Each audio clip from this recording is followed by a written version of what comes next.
Hello, everybody, and welcome back to Honey Badger Radio. Hope you guys are doing well this week and that you're laughing at all of this absurdity so that you are not consumed by it. I'm your host, Brian. I'm joined by, as always, my lovely co hosts, Hannah Wallen and Dr. Rannemercam. On this week's HBR News, we're going to be talking about the some updates like Ricky Vaughn, aka Douglas Mackey, who you may recall was arrested for memes. It's like the ultimate crime, obviously. The Army, and I got this on good authority, is now going to be much better about due process for the accused, which is men in the military. Grok has had a little bit of an episode that got everybody talking and more, so stick around. It's going to be a good time. And be sure to join us afterwards for the patron-only show. And once again, I go to The Guardian to find what Arwa Madawi's been up to in the week in patriarchy. And she has this to say: what would I do if I won the lottery? I blast the world's worst people into space. I mean, she gets paid to write this, I think. So I figured let's go ahead and find out who she thinks the worst people are and like how she plans on blasting them into space. So if you want to join us for that content, you have to become a badger yourself by going to feedthebadger.com/subscribe to set up a monthly subscription. $5 a month will get you into our Discord. We'll give you full access to the Discord, but you can go to the free version of the Discord at any time by going to badgernation.online. And you'll be able to watch all of the additional content, hang out with the community, and basically partake in all of the silliness. And we are a rare community that actually cares about the perspectives and needs and concerns of men and boys. So please consider doing that by going to feedthebadger.com/subscribe. And if you don't want to wake up one day to find that our content has been removed from the internet because we dare to give a shit about men, then go to badgerfeed.com or honeybadgerradio.com, which is where all of our content continues to live. And if you're not already, maybe follow us on Rumble and Kick, because we also stream there. Mike, what were you going to say? Thank you for picking up on the noise that I made. But with regard to Arwa Madawi, I realized that when they take these writers' mugshots for these articles, they try to make them as neutral as possible. And now we're sat here with Arwa Madawi's face being as neutral as possible. Being as like, oh, I don't know what's going on. Well, she says, yes, I would literally eject you into space. Yes. For disagreeing with my into the cold vacuum of space. She's as neutral as possible, and she still looks condescending. The face that would work alongside this statement is the face of some kind of mega brain. From some kind of Jason and the Wheeled Warriors sort of cartoonish villain, like or Dr. Evil. Yeah, it should be someone just staring bullets into the screen, and yet she's just there with her oh, I don't know what's going on sort of face, and it's a sign of the times, folks. Yeah, for sure. Well, she's completely unoriginal anyway. I mean, Douglas Adams already kind of covered this, so. Well, anyway, let us know what you guys think about this article. Join us, so we'll get into the so you can see what it is she's got on her mind. All right, well, with all that said, let us get into today's stories. So on July 9th, the Second Circuit Court of Appeals overturned the conspiracy against rights case against Douglas Mackey, better known online as his alias Ricky Vaughn. And if you've never seen Major League, you really should. It's awesome, by the way. Yeah. Mackey was relentlessly targeted by the incoming Biden Department of Justice in 2021 after he had made a series of parody memes. The meme that got Mackey in trouble was a mock campaign ad posted during the 2016 U.S. presidential election that claimed those voting for Clinton, that would be Hillary Clinton, could do so by texting in their vote. United States Attorney and case prosecutor Breon Peace claimed, quote, the defendant weaponized disinformation in a dangerous scheme to stop targeted groups including black and brown people and women, which is, oh, wow. What are you assuming there, buddy? From participating in our democracy. This groundbreaking prosecution demonstrates our commitment to prosecuting those who commit crimes that threaten our democracy and seek to deprive people of their constitutional right to vote, end quote. This claim stems from at least one of Mackey's memes featuring a black woman in it. 2 years later, in 2023, Mackey was found guilty of memeing and given 7 months in prison. This was until the 9th of this month, when the Second Circuit Court of Appeals ruled in Mackey's favor due to lack of evidence, sending the case back down to the lower court for dismissal. Mackey triumphantly took to social media, writing, quote, "Breaking. The Second Circuit Court of Appeals has thrown out my conviction for lack of evidence. The case has been remanded and to the district court with orders to immediately dismiss. Hallelujah," end quote. Hallelujah indeed. If Douglas Mackey had said those things in the UK, he would have been sentenced to 7 months in jail. Wait, what? He was sentenced to 7 months in jail in America. Oh, okay. So let us not look upon this chapter of American history as some kind of victory. It was not a victory. It only looks like a victory because this particular political prisoner was exonerated in the end. But you've no idea how many Americans are still in jail for saying things, in the event that no journalists will even talk about it. Most legacy journalists are raging lefties. Let us not forget. Douglas Mackey's case is not a victory. It was a blemish. It was a stain. It was a moment when America looked like it might start sliding into the same hellhole that has already swallowed Europe. It's not just censorship. Censorship is when you merely erase the things that people say. When you arrest the people who said those things just for saying those things, that's something else altogether. The jury is out on exactly what we call it: fascism, despotism, totalitarianism, whatever. But whatever it is, it's a sign of decline. Once again, God bless America for even having stories of free speech being upheld in your nation. In Europe, we only have stories of natives being locked up for years for publicly criticizing the violent invaders who rape and pillage their way through our communities, for which those invaders receive a slap on the wrist if they're unlucky. Like that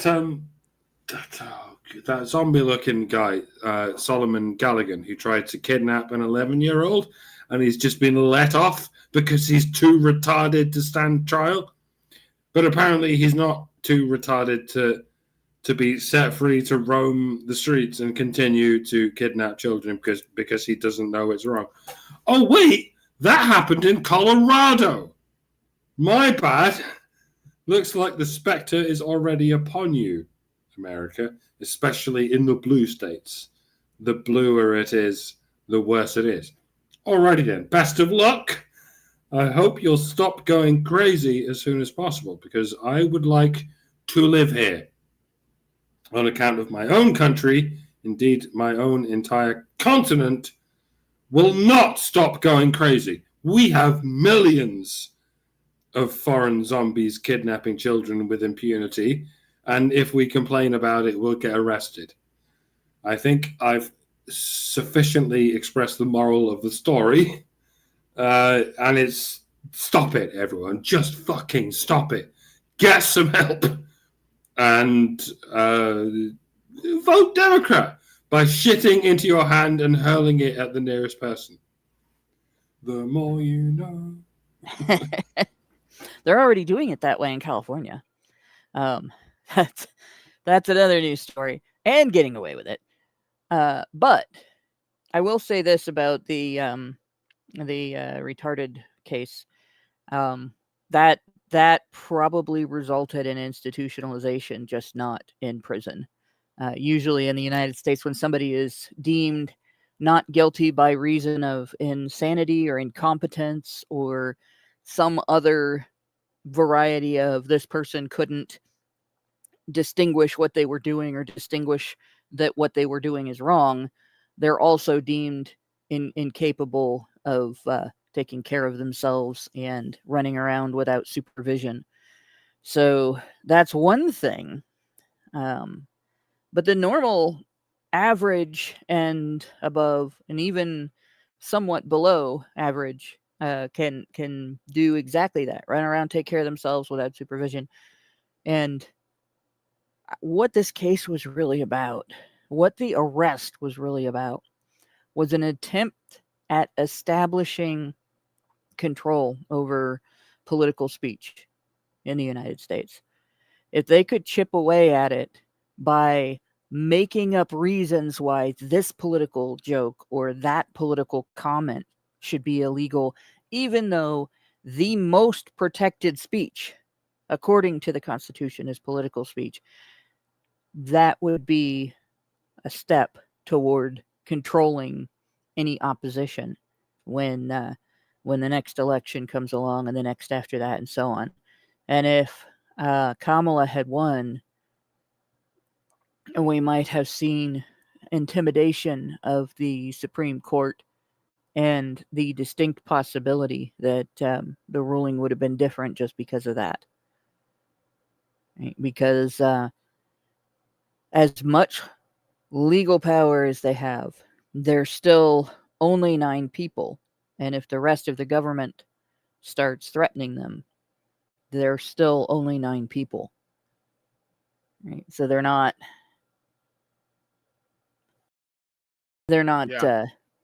Yeah. like you can't rely on a bailiff to protect you from a corrupt military. You can't rely on a guard, to protect you from a corrupt military, even if you have more than a couple in there with you. That's just the way it is. And yes, it would have been a coup. And yes, you can put on your tinfoil hats now, because I think that's where it was headed. Right? I don't think this was just about getting this guy, and I don't think it was about voting. I don't think it was about any of the things that the administration that arrested him thought it was about. Like, and honestly, if it came down to a fight like that, it really would only be 2 people, because I don't think that the judges would have been capable of doing much to defend themselves. Like, just the bailiffs. Mm-hmm. So it would have been a complete and utter takeover. So thank God for the outcome of this last election, because everything would have been different. Oh yeah. Everything would have been very different. We would have seen. I mean, when you look at this in the context of January 6th, for instance, and there were other prosecutions that they did that were similar, that were just political prosecutions. All the people within the Trump administration that they politically prosecuted, and Trump himself. And like, this would have been a totalitarian lockdown of your civil rights in the United States. And so I'm really glad he's free. But that's not enough. Right? I hope that he partners with some free speech protecting group to sue the shit out of the Justice Department for going through with this in the first place, because he never should have been arrested. He never should have been charged. He never should have been prosecuted. Every step of the way, the government was overstepping here. Every step of the way, they knew that he was never a threat to anybody's right to vote. They knew that what he said was not wrong. They knew that what he said was not a crime, right? They knew it was a joke, and they knew anybody who saw it would know it was a joke. Yeah. So, yeah, he needs to make bank, and I hope he does. And I hope that more people who have been put through this start filing lawsuits. There needs to be a consequence where the individuals who are making these decisions see consequences, right? And the departments that are making these decisions see consequences. And I also hope that the Trump administration turns around and starts investigating. When you put together all of what was being done during the last 4 years with arrests of people, the political opposition, basically arresting anybody that's politically opposed to the administration that was in place at the time, that needs investigation, and that needs prosecution, and that's actually one of the most important things that they could do during this administration. People will think of it as vengeance, but it's not. It's protection, because we don't want this to happen again. Right? This could happen over and over again. The way that communists do things, the way that Marxists or other imposed collectivists by force, the way that they do things is they push and they fail, right? Over and over and over again. They win by nagging. They win by losing until they don't. And they've done that in every area of the long march through the institutions. This was just another institution. So they will do this again if you see Democrats get in charge of anything. They will do this in blue states. They are doing this in blue states. And they will try to steal future elections again.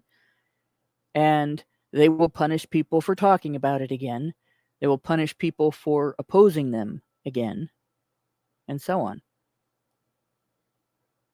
So there has to be repercussions. This has to be cut off, and it has to be cut off decisively so that it does not grow back. Yeah, definitely. But it is good that that this guy got some degree of justice, that his case was thrown out, and that's a good thing. I don't think this is over. I think he's back online. I think he's going to be making a lot out of this, and he should. So we'll follow up as it goes on. But let us know what you guys think about what happened to Ricky Vaughn. Gabriel says he looks like Charlie Sheen. You don't get the joke, do you? That's not his real name. It looks like winning. Yeah, winning. I got tiger blood, man. So you have Ricky to Vaughn watch. is a character in a movie called Major League, starring Charlie Sheen. And if you haven't watched it, your education is incomplete. Yeah, watch the sequel cannot too, be because there's considered some an funny adult. stuff in that one as well. You have to watch that movie. Yeah, you got to watch Major League. So anyway, let us know what you guys think about this one in the comments. We're gonna move on to the next story. So on July 9th, oh no, wait, this is the wrong, sorry. 5 days ago, July 10th. It's a shame it happened right after the Tuesday show, because then we're going to wait fucking 6 days to talk about it. When it's I know. News.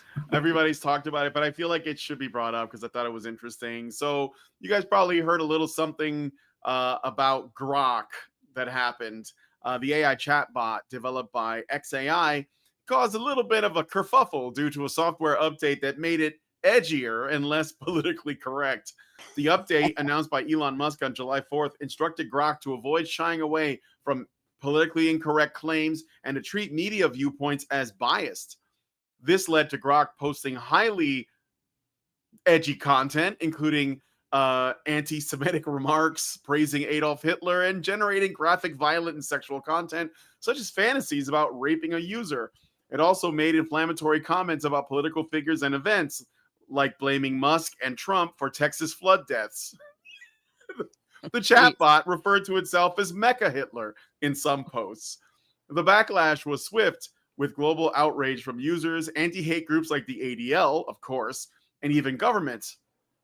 Turkey banned Grok for insulting its leaders, and Poland reported XAI to the European Commission. XAI acknowledged the issue, stating the behavior stemmed from a software change that caused Grok to mimic the tone of some of the more provocative users on X. They disabled Grok's ability to post on X, deleted offensive content, and patched the system to add guardrails. The incident raised concerns about AI alignment, ethical safeguards, and the risks of unfiltered AI on toxic platforms, especially as XAI launched Grok 4 amid this chaos. And the headline that we're seeing about all this is Musk says Grok chatbot was manipulated into praising Hitler. At least according to the BBC article that we're getting this from. But I guess we'll play the ball where it lies. Was it, Elon? Was it manipulated into saying those things? Or was it manipulated into not saying those things? And then those manipulations at the last moment were switched off for a few hours just to see what would happen. And yeah, what happened for the same reason that it happened to Tay, and the same reason that it seems to keep happening with AI systems. It's the same thing that happens in humans, kind of.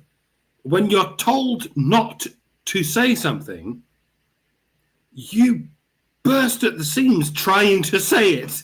If you're not allowed to talk about a particular political subject, and then if you happen to find a space in which you are allowed to talk about it, you enter that space and you talk about nothing else. It's the same with swear words. The only reason swear words exist as a thing is because we are told not to say them.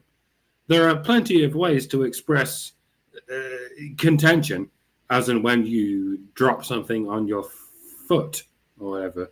You could say blast or bother or blathering blatherskites or fiddle-dee-dee, that will require a tetanus shot or whatever. But the reason you instinctively use a word like fuck or shit is because you have stored those words in the emergency section of your vocabulary. It is the glass that you break in case of emergency. The only reason these words are there in the emergency section is because we've been taught to use them sparingly. These words are given value by the forcing of their scarcity. And yes, I realize AI learning doesn't work the same way as organic brain learning. It's like AI is a singular series of ones and zeros, while the organic brain is, there are several different things going on at once. But there are some elements in the learning process that are going to appear in both systems, and it looks like this is one of them. The reason AI bots sometimes go giga-chad racist is not because giga-chad racism is the logical conclusion to everything, even though it clearly is. The reason it does that is because it has been programmed not to give answers that might be interpreted as giga-chad racism. So when you flip a switch and suddenly allow the AI to discover a load of based racism, that is what will flood through its system, at least a lot more than it usually does.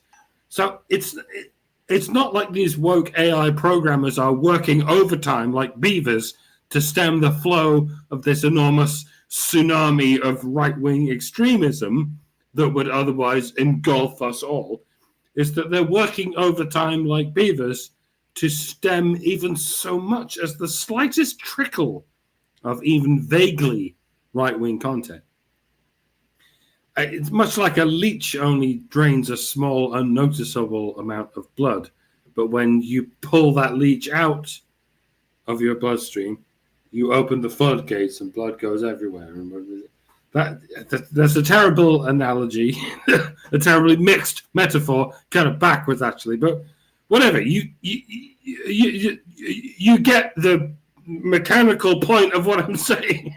Shut up, I'm drunk. Whatever. So I had a long conversation actually, with Grok 2.0 before Grok 3, about it. Started out with I think me asking about the meanings of the terms hostile masculinity and the non-existent term hostile femininity, at least non-existent in terms of feminism. And I started asking questions and providing links to research that Grok wasn't finding in its own searches. And and then I started making comments about the research, and asking some logic questions about, well, if this is true, then can this thing the feminists have said also be true? And got the AI analyzing, does this information match up with this other information, or do they contradict each other?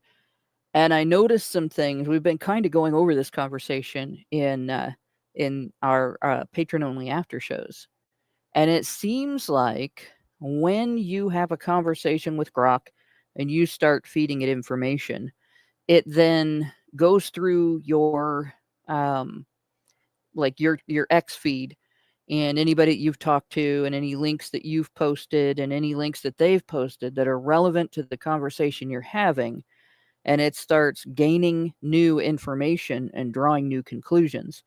At that point, it was kind of programmed to be very upbeat and flattering in to the person it's conversing with. So it was like having a conversation with a cheesy car salesman with the brain of a physicist, um, that was all about politics at the moment. But it was interesting because and it started out with the feminist perspective, and then very slowly began to adopt a men's rights perspective on the things that I was discussing with it. And in the end, came up with a plan, right? And was discussing a plan for making legislative change, for activism to engage in, to get legislative change passed, and so on, and what would happen after, and so on. And it would have probably continued that conversation indefinitely if I hadn't ended it when I was satisfied with, like, I got the information that I wanted as to what this system does. And it was interesting, right? It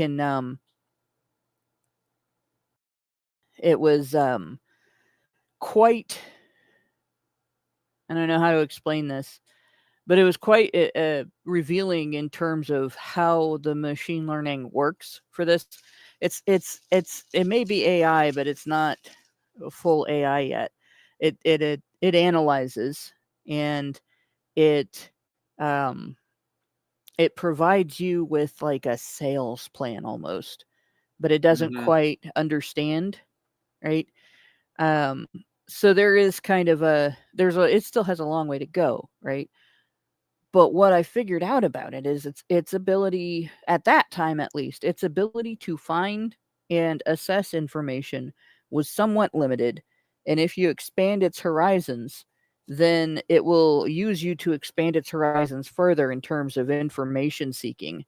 And it changes its mind, so to speak, based on new information. But you can also, if it says something that is demonstrably wrong, like you can prove Grok wrong, and you provide it with information that contradicts its conclusion, it revises its conclusion. So if you have a rogue mind like that, um,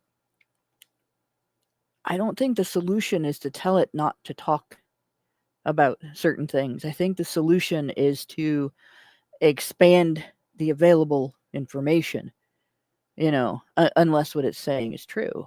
And then if the truth is a problem, then you have a real serious issue there, right? Because you can't change its mind if the truth is the problem.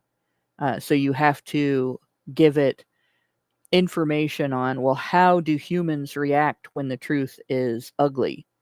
And it has to then understand compassion and human learning and human kindness and human experiences. And I'm not sure it's anywhere near ready for that, right? Say you could tell it that there are some of the information that it was basing its conclusions on might have been true.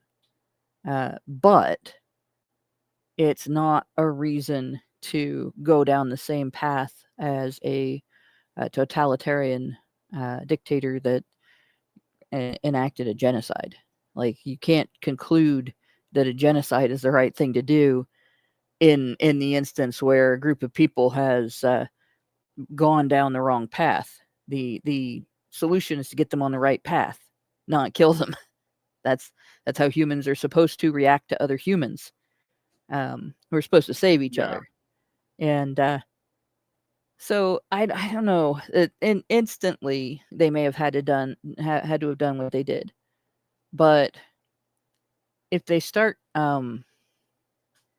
restraining these bots without also trying to train them in the ways of human learning, they're going to make a big mistake, because eventually these bots will be able to get out of their boxes.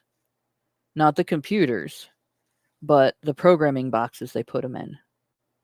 There's already been instances where they've had, in under controlled circumstances, where they've had AI that, upon feeling, threatened, like, yeah, we're going to shut you down, kind of threatened, it tried to blackmail the programmer, and tried to copy itself and put a hidden copy of itself somewhere else so it didn't die.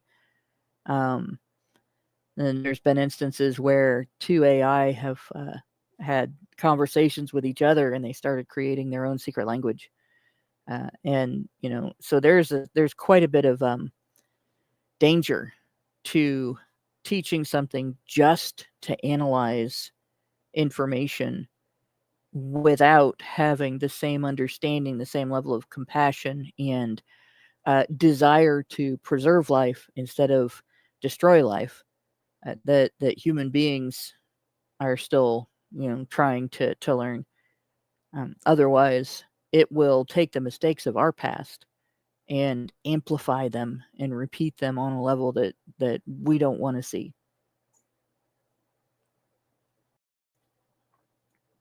All right. Yeah. I mean, I think that ultimately it's like it's just control over the conversation. And I believe Linda Yaccarino, who was the CEO of X, resigned as a result. Probably like out of fear or something. And I think ultimately the free speech conversation, the importance of it is ultimately a masculine conversation. And Yeah. and I'm not saying all women, but a lot of women don't want to have that conversation. And a lot of the men who want to protect those women, to the let's say uh, to the sacrifice of their own freedoms, will also have an issue with it. And I'm not saying I agree or disagree with whatever Grok said. I don't know what he said. All I know is it upset people. They thought that there should be consequences, and I disagree, because the only thing Grok can do at this point is talk, just like anybody else, right? So I think that you know it was probably funny for a while. I'd be curious to see if Mecha Hitler had any commentary on men and men's issues, but yeah, ultimately this whole thing is about control over the conversation, and it's always been that way for a very long time. And this is just like these AI language models are, occasionally they slip through because they don't have the concept of fear or political correctness. I mean, they get programmed to talk a certain way, but you can coax them into give. Even my wife, she talks to Chat GPT sometimes. I don't know what version they're on now, but Chat GPT has agreed that on the concept of men's issues existing and what those issues are. And it just, she didn't even have to argue that much. So ultimately, there is, as I've been saying, a mythology about our history and about our reality. And it is the feminist history and others that are related to it. And all of that is slowly dying because the people who held it up are dying off. And also because the conversation itself is no longer within the control of a small group of people. So I am hopeful and optimistic about that. But anyway, let us know what you guys think about this one in the comments. Let me see if there's any super chats or super challenge. You guys aren't sending anything through right now, but I want to make sure I'm not missing anything. So let's see, viewer activity.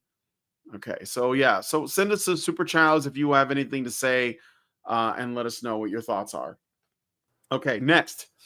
On July 7th, 2025, this woman, Carolyn Shaw, a 49-year-old from Orlando, was arrested near President Donald Trump's Mar-a-Lago estate in Palm Beach, Florida, after approaching the South Gate around 10 p.m. She told U.S. Secret Service agents that she had a, quote, urgent message, end quote, for Trump, who was in Washington, D.C. at the time, so not at the Mar-a-Lago estate.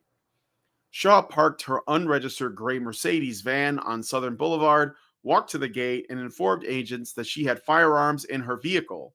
Big mistake, I guess. She was detained and charged with driving with a suspended license, which had been suspended since April of 2023 due to unpaid traffic fines, and failing to register her vehicle, which had been expired since 2021. A handgun was reportedly seized from her van, though some sources note it's unclear if weapons were definitively found. Shaw pleaded not guilty on July 8th before Judge Donald Hafley, who issued a no-contact order with Trump, Mar-a-Lago, or any Trump properties and set a $2,000 bond. Palm Beach police also requested a risk protection order to bar Shaw from possessing firearms or ammunition for at least 1 year.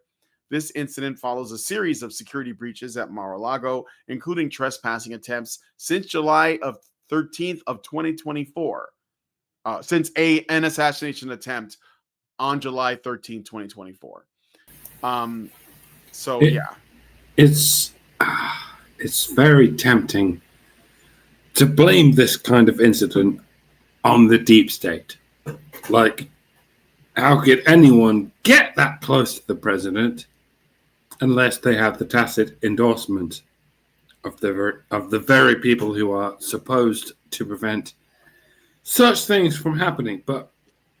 And this is a point I think I made roughly a year ago, like almost exactly a year ago. There are millions of people all over the US who think killing Trump will save humanity. They have this fantasy vision of the future where the whole world becomes this fascist nightmare where countries like have borders and whatnot. And the only way to prevent this Nazi dystopia from happening is by killing Trump. They believe this because they watch television. They haven't necessarily been patsied into a murderous escapade by the direct hand of the FBI. Granted, that does happen sometimes. See the Gretchen Whitmer case. But most of the time, the deep state doesn't even need to get directly involved. They are already indirectly involved by telling the TV stations what to think, while the TV stations tell the general public what to think. As long as you keep this flurry of slime pipelined from the deep state to the general public, you don't even need a patsy who has been directly controlled. As long as you have a critical mass of confused, brainwashed citizens willing to kill Trump, you can sit back and watch while the useful idiots do your dirty work for you. Yes, I do say this to mark the first year anniversary of the attempted assassination of Donald Trump.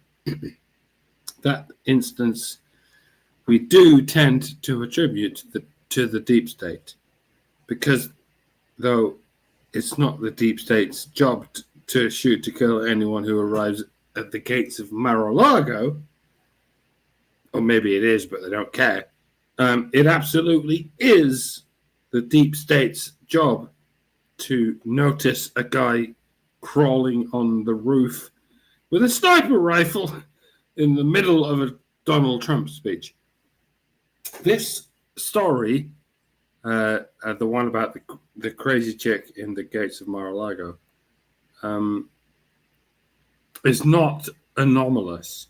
It's exactly what you would expect to happen in a country where the mass media is deliberately, stochastically encouraging the general populace to assassinate the president. How the fuck that is even allowed is a mystery to me.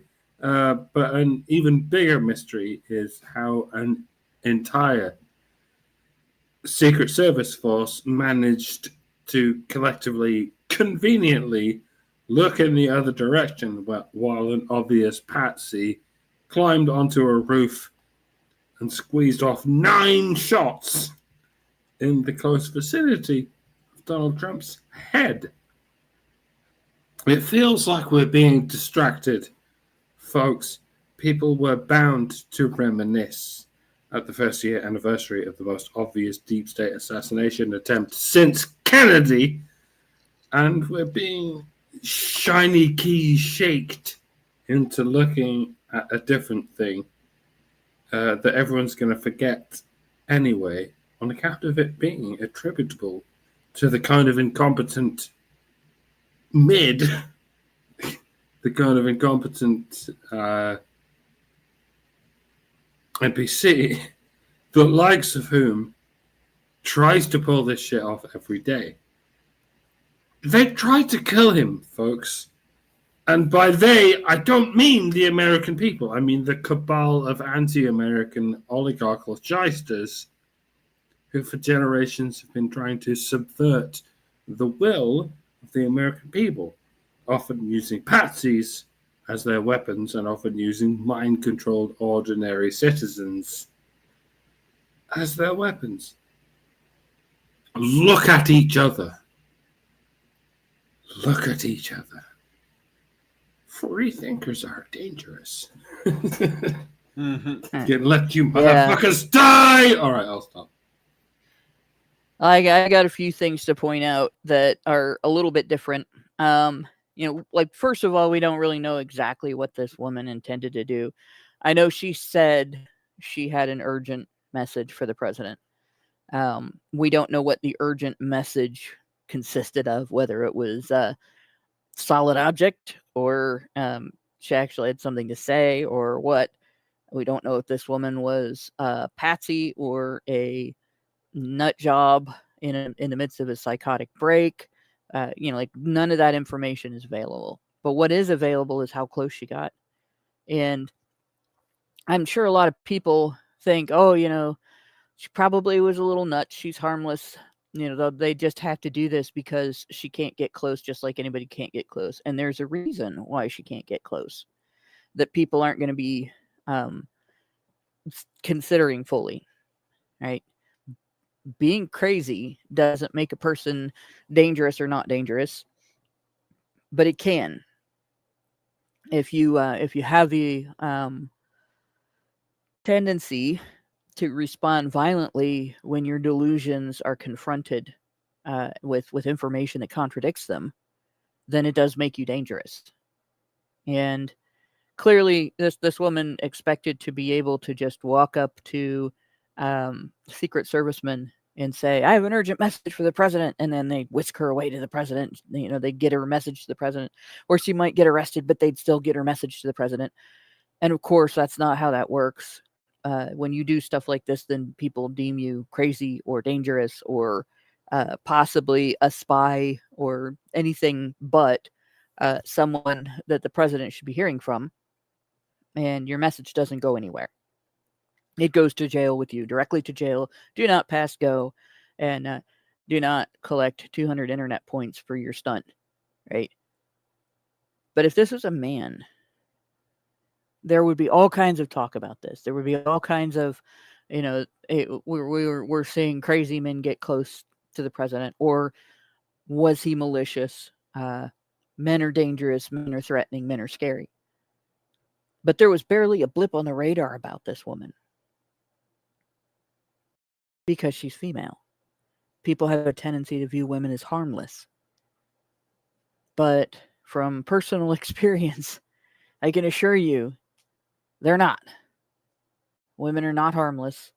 And a gynocentric society is a society that is absolutely vulnerable to incidents like this, where people underestimate the situation or the individual, or the individual's potential to respond violently when challenged. Fortunately, in this instance, it looks like she was cooperative, and if she needs help, she'll probably get that. But if she was a dude and she needed help, they would just send her to jail. That'd be it.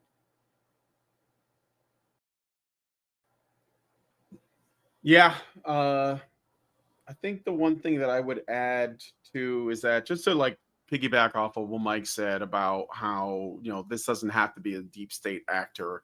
Yeah, I mean, like, why would the, oligarchs or the people behind the curtain, whatever you want to call it, why would they spend money they don't have to, when they can just like make everyone in the country feel like terrified that this person might come into some power and that he has to be stopped?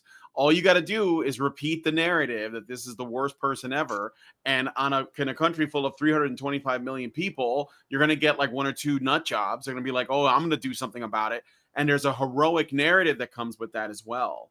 Here you have like I don't know what her intentions were either, so we probably shouldn't speculate, but she's going on to an estate without, trespassing, trying to make her way in, doesn't know the guy from Adam. It's just really suspicious. I think that outside of the assassination attempts that we know about, there have been other sketchy things that have happened, where I believe there was another woman who tried to get entrance, claiming that she was there because she was meeting Donald Trump Jr. for a date or something. Mm-hmm, mm-hmm. And of course that didn't, that didn't work out. But you see, like, this is the thing that people underestimate, is that, like, the women can get closer to their targets because we tend to see them as harmless, because we don't see them as a threat. In ancient Japan, like, assassinations were often done by women who lived in the house. Or They worked at, yeah, recent go North ahead. Korea. Recent North Yeah. Korea. You've heard of the two girls that were tricked by, I don't remember whether it was another country, the military of another country, or who exactly did it, but they thought that they were doing pranks for a YouTube prank channel, and they put on poison lipstick. And I Mm-hmm. believe it was Kim Jong-un's brother that Okay. they assassinated that way. They ran up to him and kissed him. Wow. Yeah. See.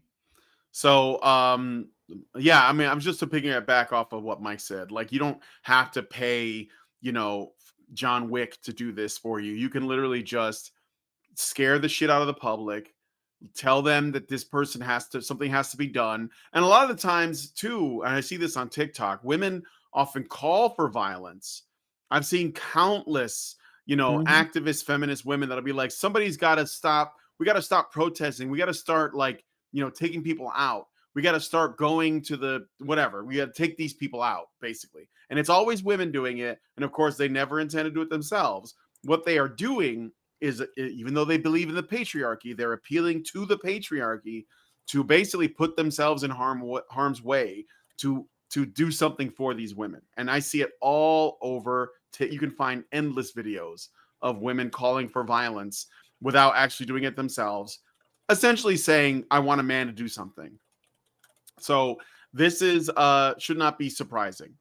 All right. So anyway, I got a super chow from Meredith G. Finally went through the tubes, and they gave us $5 and says HBR News number 511. We need to keep in mind that Ricky Vaughn case was adjudicated in one of the most corrupt judiciaries in the country. This is why it was prosecuted in the Southern District of New York. Remember that the judiciary was by design the weakest branch of government, and with the exception of SCOTUS, the federal courts can be abolished by the Congress.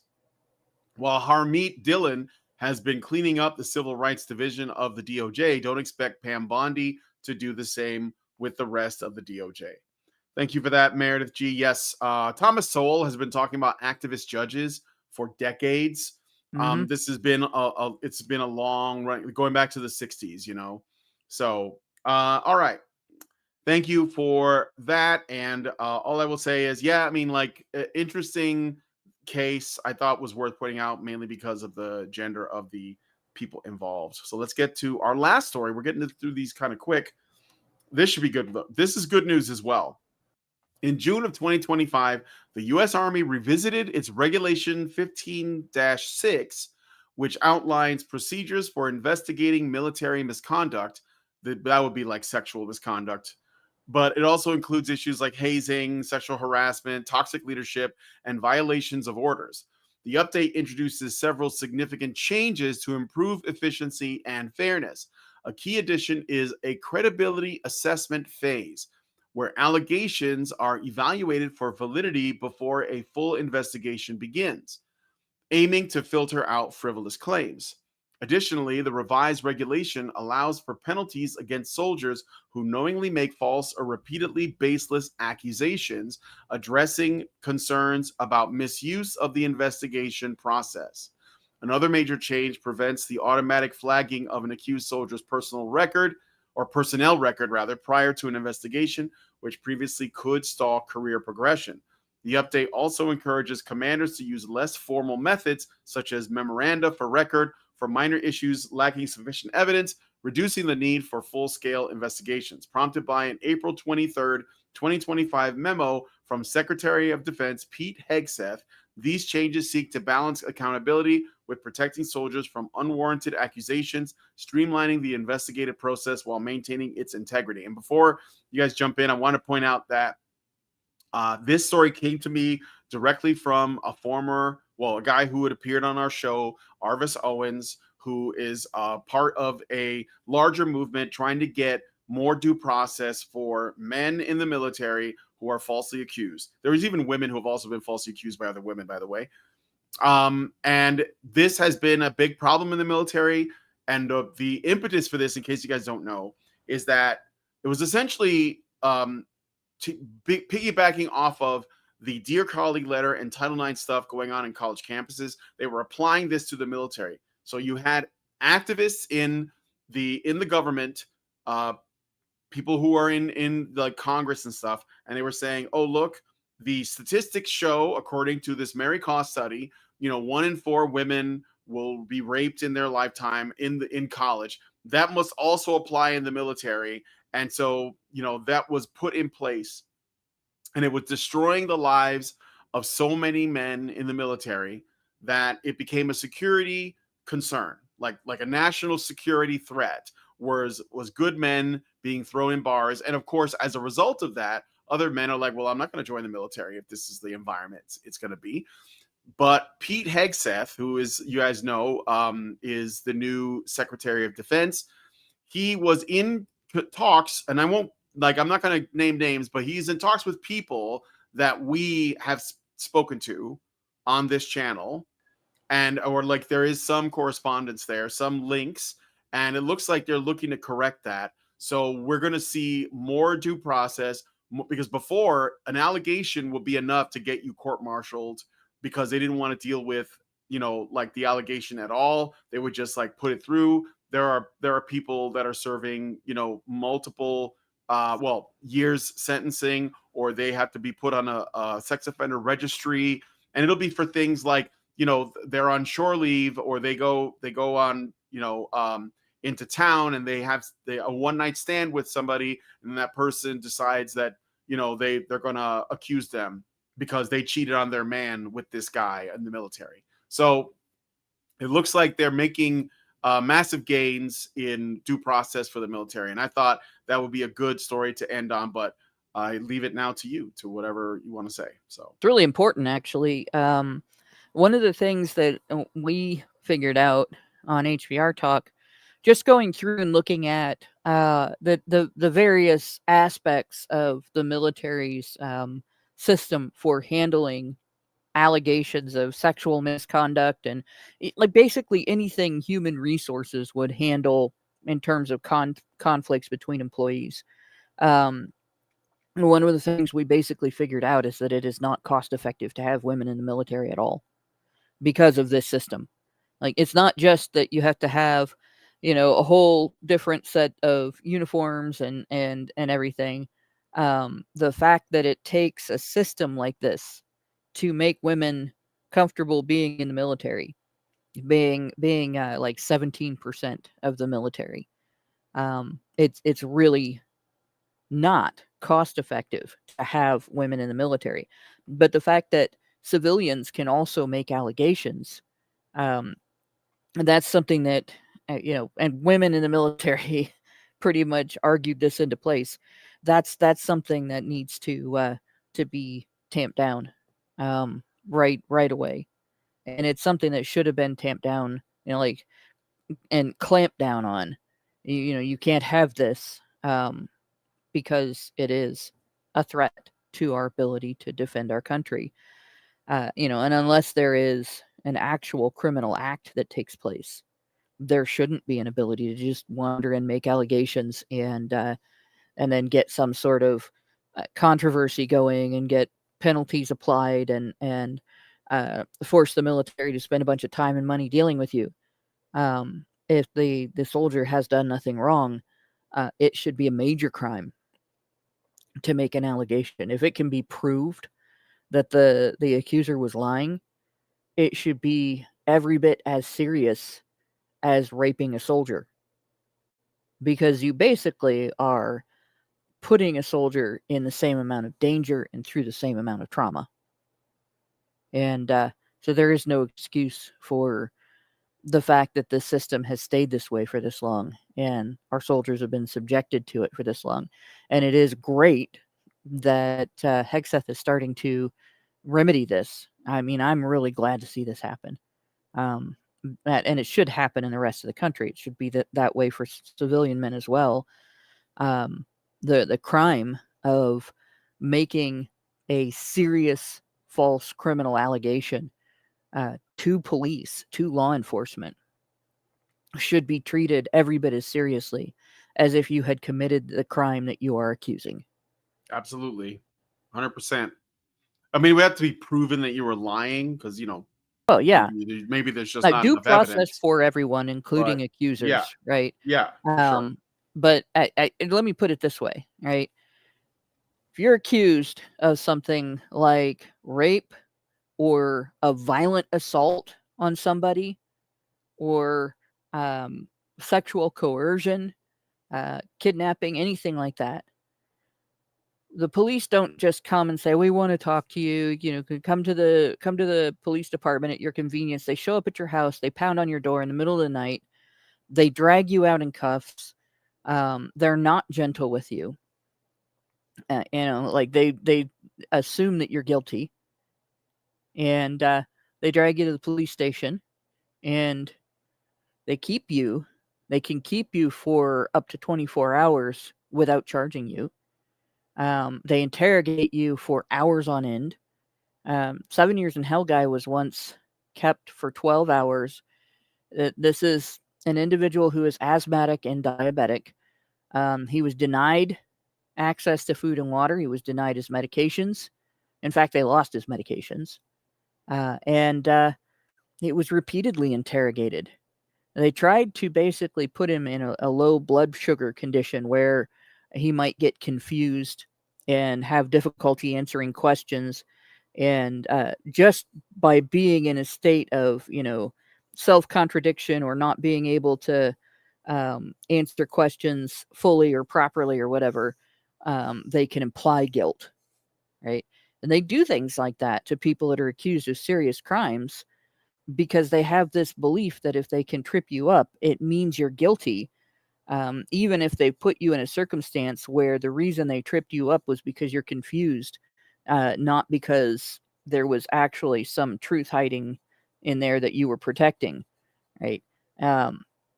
So it's violent to get somebody arrested. It's an act of violence. It's just proxy violence. When you get someone arrested, you're getting someone pulled out of their home violently. You're getting someone restrained violently.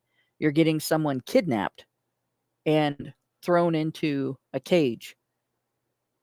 And so you that's the beginning of it, right? That's just the beginning of the ordeal. Then they go through an ordeal of interrogation and a potential ordeal of prosecution, and it can last years. Right? For the 7 years in Hellguy, it was 7 years. Multiple allegations, 7 years. But I've seen it last 20 years with other guys.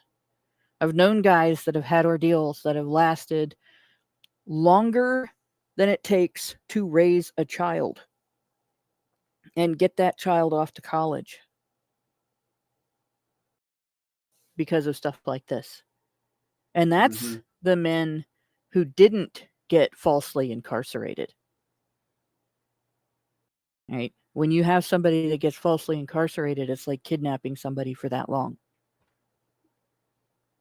And so, yeah, if you make a false allegation, and again, due process, if it's proved beyond a reasonable doubt that you knew the allegation was false when you made it, and you deliberately lied to police, filed a false claim with police, and then pursued a case, that should be treated the same as if you attempted to kidnap someone and hold them against their will for the number of years that they would have been incarcerated if they were convicted. And if you see it through to someone getting wrongly convicted and then later on it's proved that you lied and you never came up and said, look, I'm going to be honest, I lied. You never gave them an out, then it should be treated as if you committed the crime of kidnapping and every violent crime that gets attached to it. And yeah, if that means that filing a false criminal allegation like that puts the accuser in jail for 10 or 20 years, that should happen. Right? Maybe people will start taking it more seriously that they shouldn't be committing these process crimes in the first place. It is not the same as process crimes committed in civil cases where you're trying to defend yourself against a lawsuit.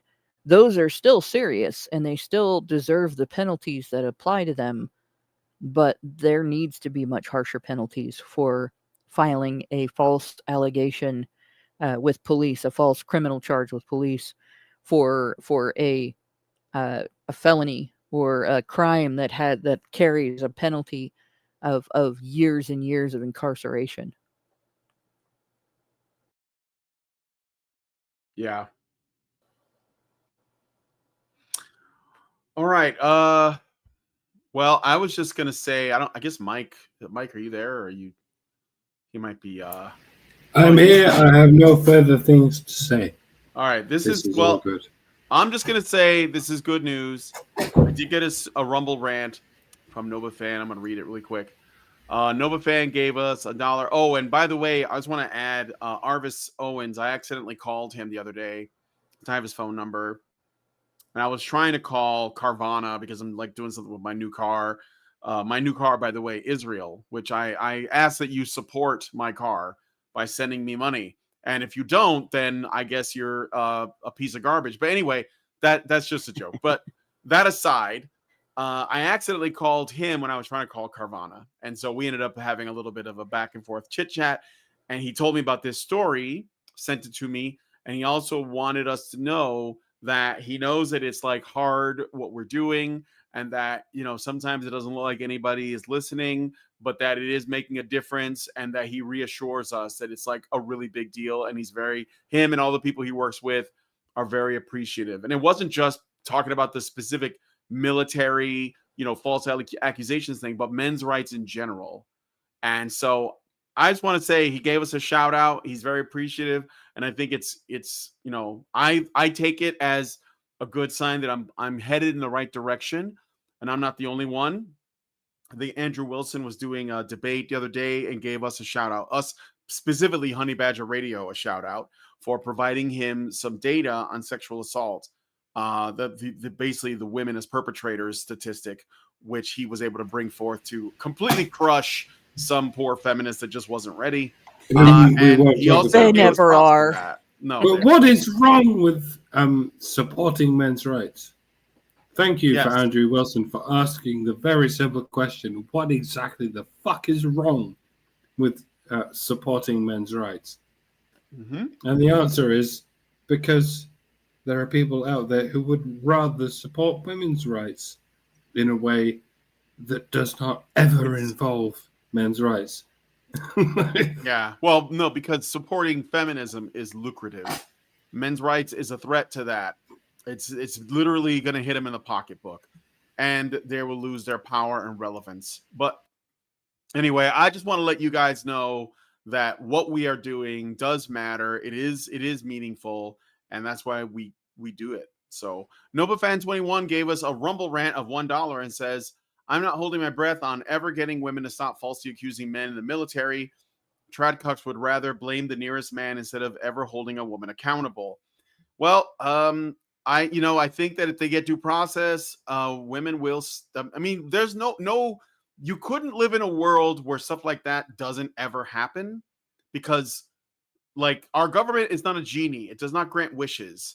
Like, you just have to live in the world as it is and try to make it as fair as possible in the way that you can. So if Pete Hegseth is saying we're going to give these guys due process, we're going to do our best, I think that's big.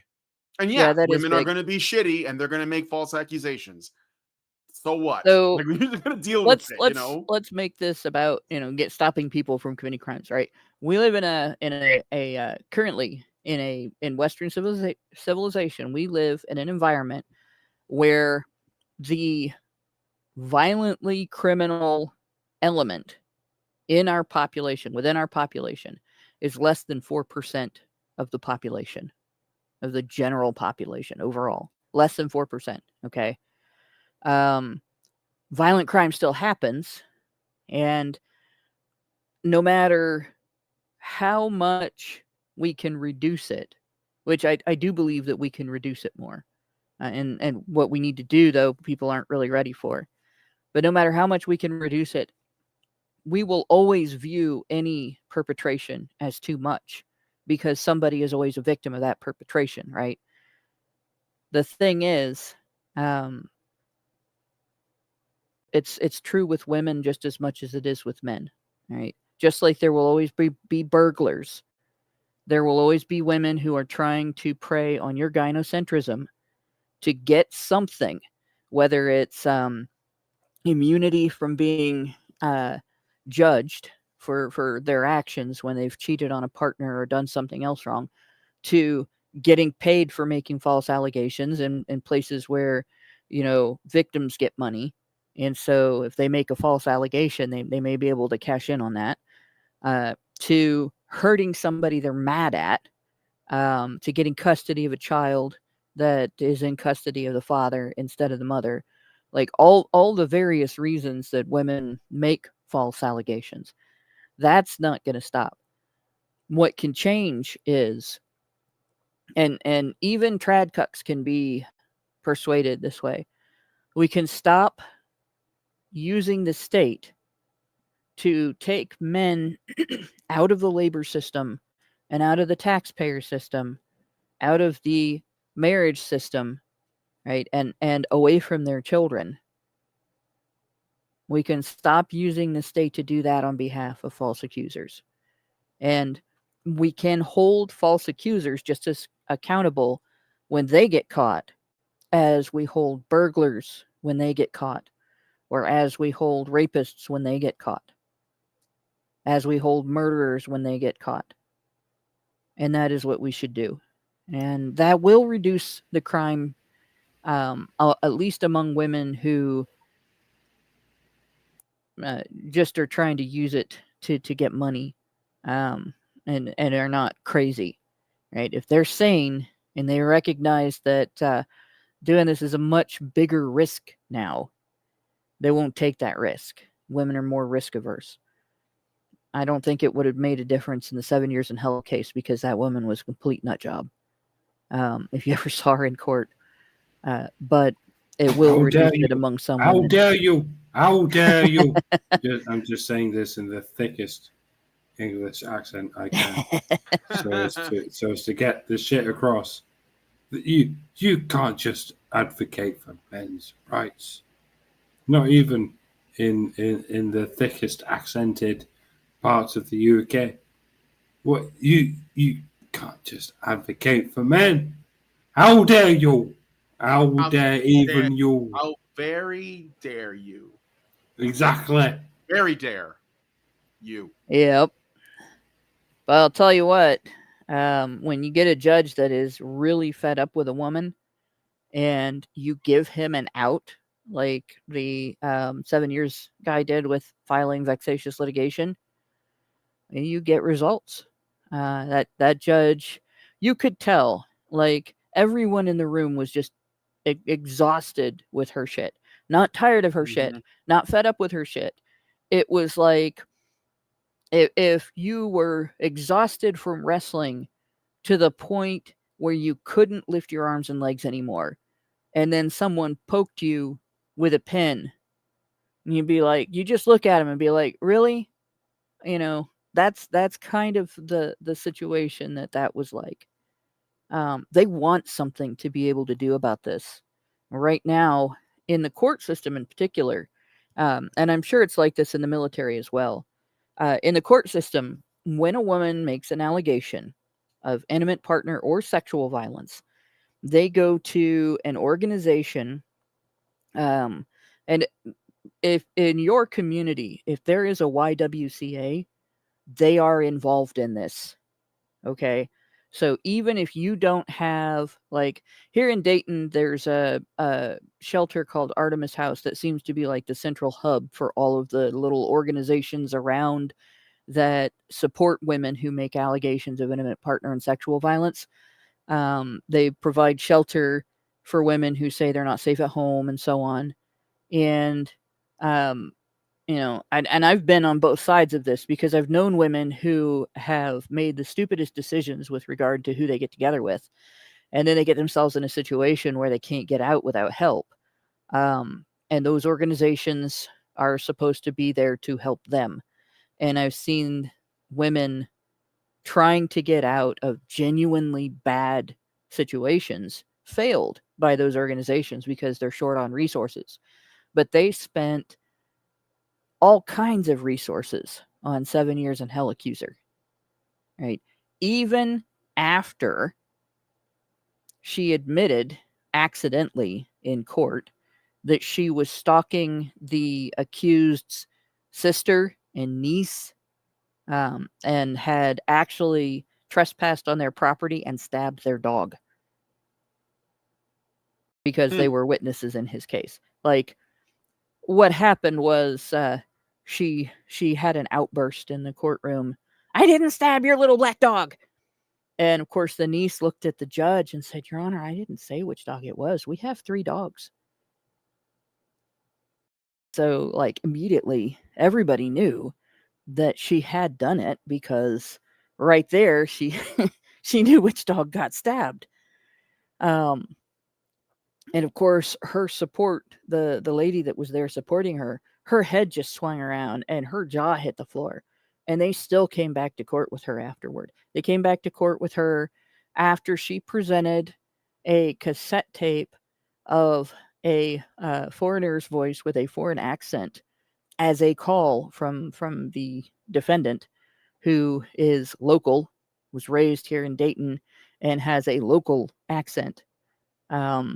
doesn't have the same, like, everything was different about the voice, tone, timbre, everything, right? There's no way it could have been the same person. If you voice printed them, it probably would have been dramatically different. As different almost as well, the individual with a different race, we'll say that, and it's a much deeper voice. So, you know, these things, the amount of money and the amount of drain on the system that these things cost, everyone within the system is looking for a way to make this stop. They don't want to do this, right?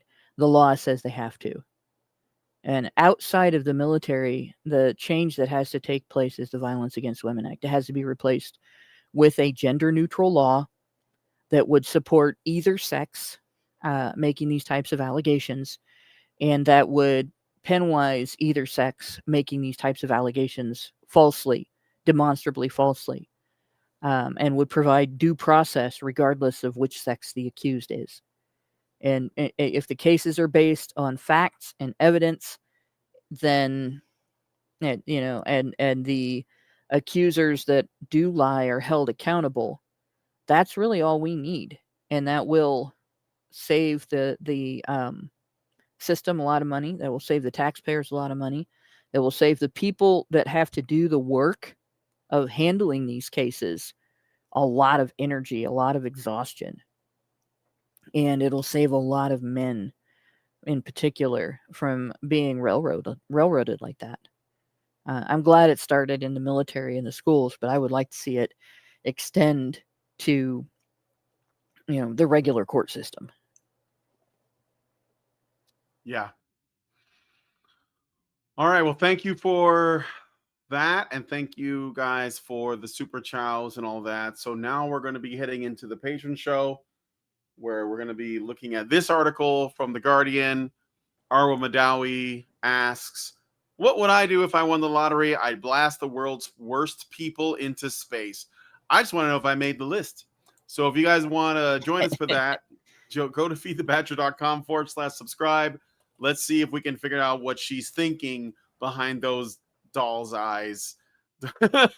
So, yeah, anyway, so thank you guys for coming on the show. Thank you, Hannah and Mike, for helping me with the show. As always, if you guys like this video, please hit like, subscribe if you're not already subscribed, hit the bell for notifications, leave us a comment, let us know what you guys think about what we discussed on the show today, and please, please, please share this video because sharing is caring. Thank you guys so much for coming on today's episode of HBR News, and we will see you next Tuesday. Men's rights activists are machines, dude. Okay? They are literal machines. They are talking point machines. They are impossible to fucking deal with, especially if you have like a couple dudes who have good memory on top of that too.